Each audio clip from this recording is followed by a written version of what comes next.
All need a reason to wake up. For me, it just took 11,000 volts. I know you're too polite to ask, so I will tell you. One night, sophomore year of college, just back from Thanksgiving holiday, a few of my friends and I were horsing around. We decided to climb atop a parked commuter train. It's just sitting there with the wires that run overhead. Somehow that seemed like a great idea at the time. We'd certainly done stupider things. I scurried up the ladder on the back, and when I stood up, the electrical current entered my arm, blew down and out my feet, and that was that. Would you believe that watch still works? Takes a licking. My father wears it now in solidarity. That night began my formal relationship with death. My death. And it also began my long run as a patient. It's a good word. It means one who suffers. So I guess we're all patients. Now, the American healthcare system has more than its fair share of dysfunction.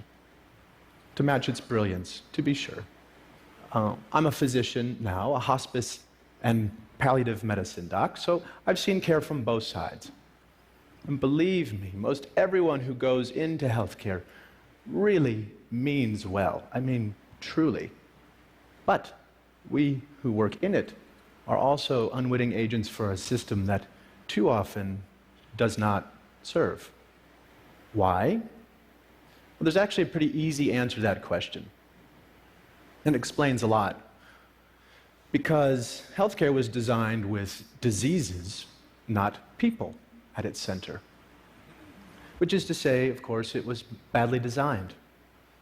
And nowhere are the effects of bad design more heartbreaking or the opportunity for good design more compelling than at the end of life, where things are so distilled and concentrated. There's no do-overs. My purpose today is to reach out across disciplines and invite design thinking into this big conversation. That is, to bring intention and creativity to the experience of dying. We have a monumental opportunity in front of us before a universal, one of the few universal issues, as individuals as well as a civil society, to rethink and redesign how it is we die. So, let's begin at the end. For most people, the scariest thing about death isn't being dead, it's dying, suffering. It's a key distinction. And to get underneath this, it can be very helpful to tease out suffering which is necessary, as it is, from suffering we can change. The former is a natural, essential part of life, part of the deal. And to this we are called to make space, adjust, grow. It can be really good to realize forces larger than ourselves. They bring proportionality, like a cosmic right-sizing. After my limbs were gone, that loss, for example, became fact, fixed, necessarily part of my life. And I learned I could no more reject this fact than reject myself. Took me a while, but I'd learned it eventually. Now, another great thing about necessary suffering is that it is the very thing that unites caregiver and care receiver, human beings.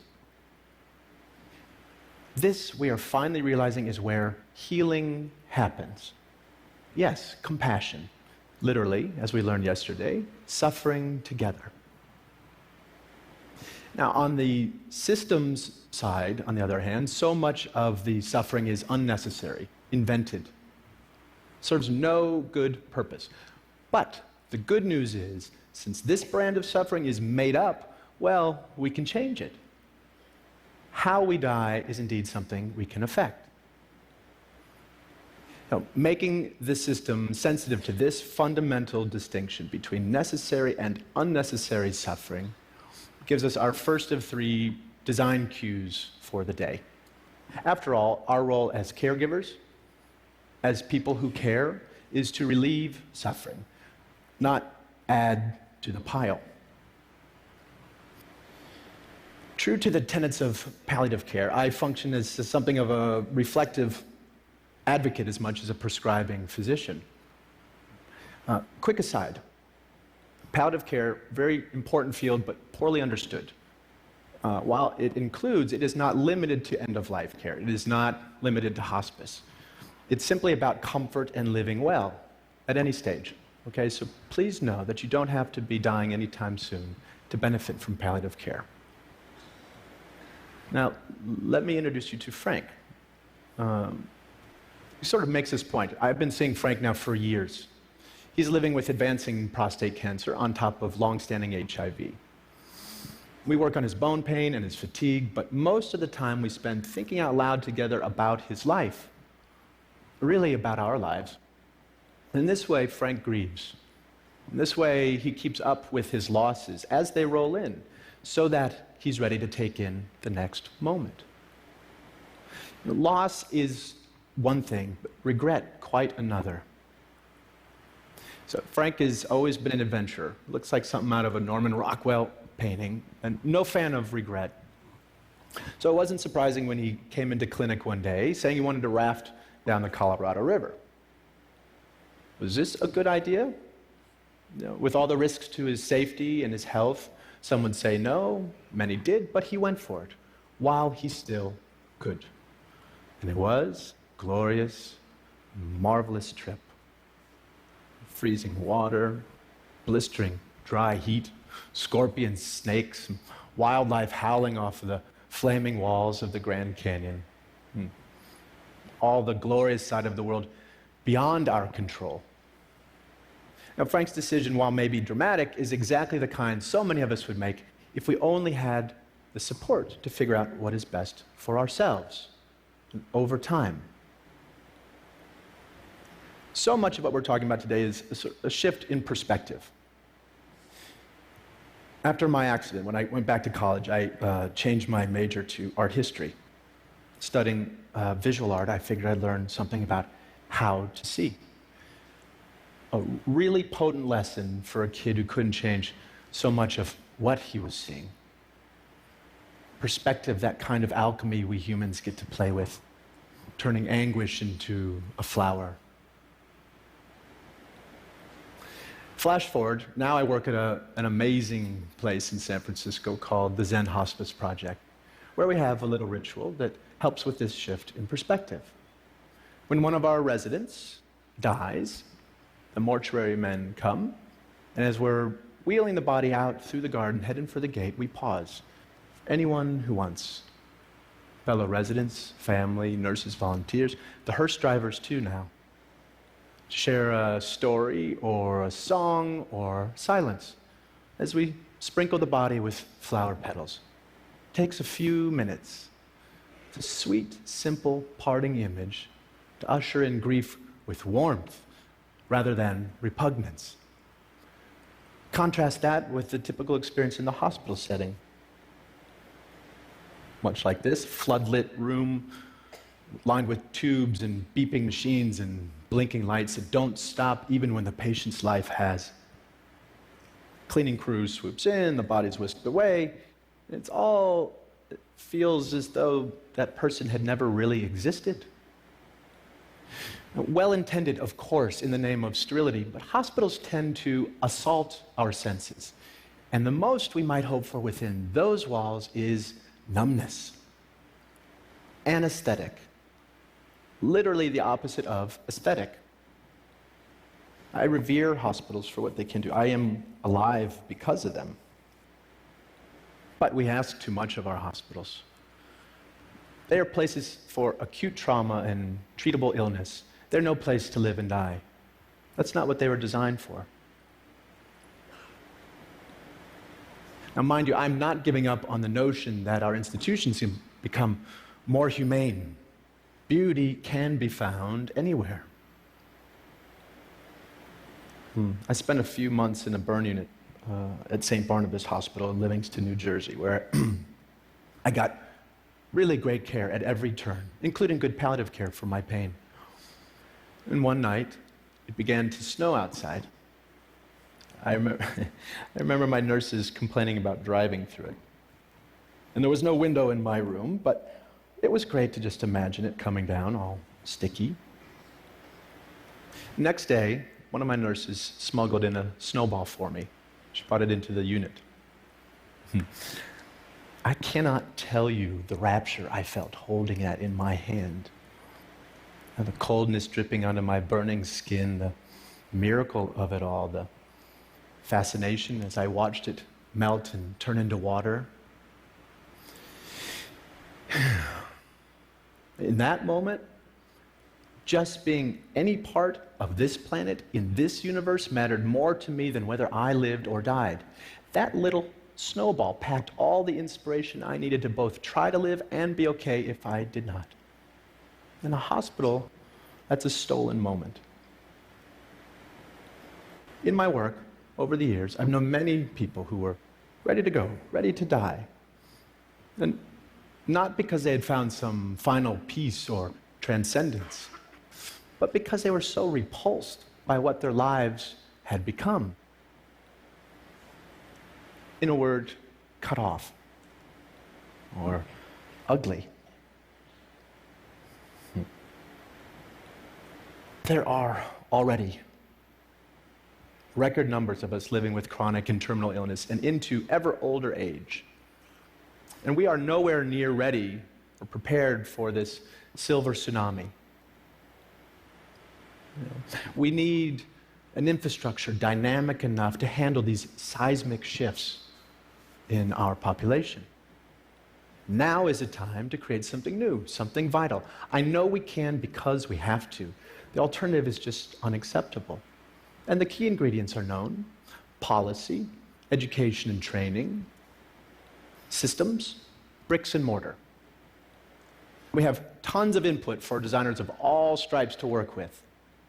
We know, for example, from research, what's most important to people who are closer to death: comfort, feeling unburdened, and unburdening to those they love, existential peace, and a sense of wonderment and spirituality. Over Zen Hospice's nearly 30 years, we've learned much more from our residents in subtle detail. Little things aren't so little. Take Jeanette. She finds it harder to breathe one day to the next due to ALS. Well, guess what? She wants to start smoking again.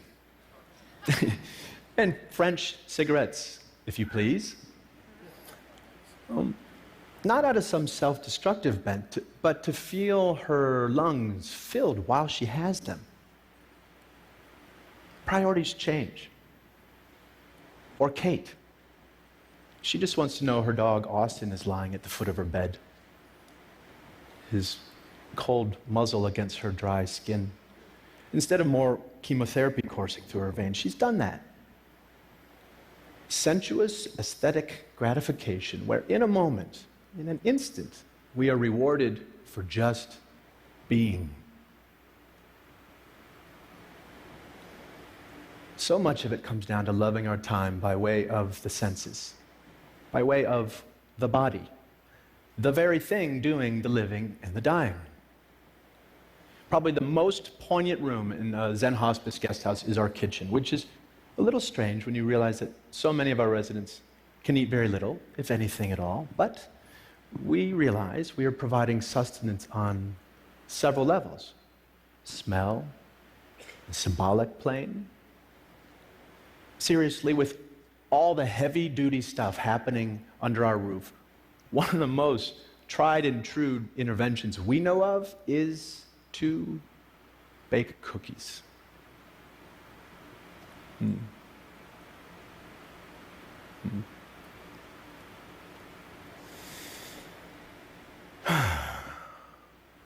As long as we have our senses, even just one, we have at least the possibility of accessing what makes us feel human, connected. Imagine the ripples of this notion for the millions of people living and dying with dementia. Primal sensorial delights that say the things we don't have words for, impulses that make us stay present, no need for a past or a future. So, if teasing unnecessary suffering out of the system was our first design cue, then tending to dignity by way of the senses, by way of the body, the aesthetic realm is design cue number 2. Now this gets us quickly to the third and final bit for today. Namely, we need to lift our sights, to set our sights on well-being.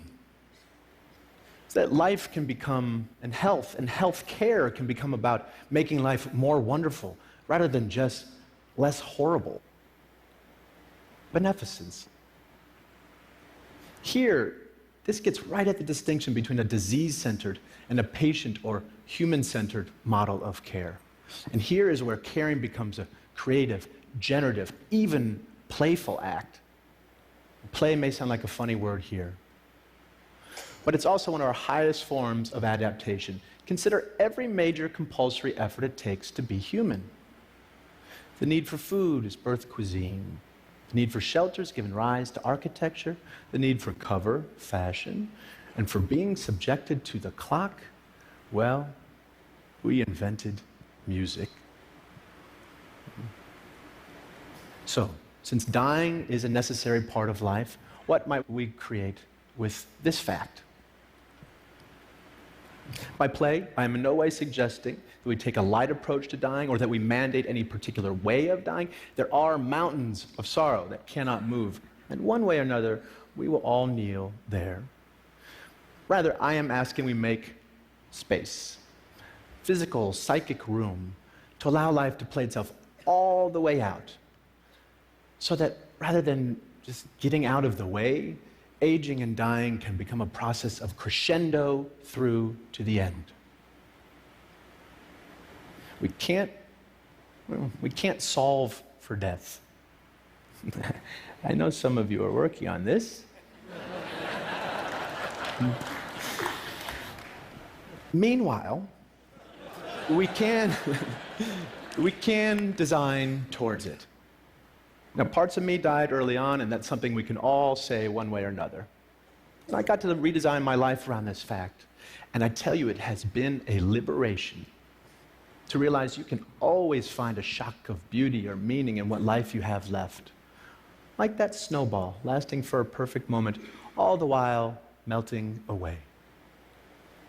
If we love such moments ferociously, then maybe we can learn to live well, not in spite of death, but because of it. Let death be what takes us, not